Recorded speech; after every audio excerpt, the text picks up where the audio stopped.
I ran into this last week. Here's what fixed it for me. If you've been waiting for a package that seems to be lost in transit, getting a refund from UPS can be straightforward if you follow these steps. Step 1. Check the delivery status. Before filing a refund or dispute, use the s.com link in the description to open the refund dispute deadline calculator and confirm your deadline. Step 2. Verify delay eligibility. Look for the delivery date and see if it has passed without your package arriving. UPS typically offers refunds for delays beyond their guaranteed delivery dates. Step 3. Gather required information. Collect all necessary details, including your tracking number, shipping receipt, and any relevant correspondence with UPS. This will streamline the refund process. Step 4. Submit a refund request.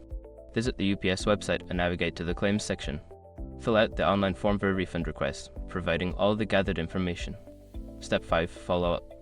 After submitting your request, keep an eye on your email for updates from UPS. If you don't hear back within a few days, consider calling the customer service for assistance. Remember, if your package was sent using a service that doesn't guarantee delivery times, you may not be eligible for a refund. Good luck, and I hope you get your money back soon.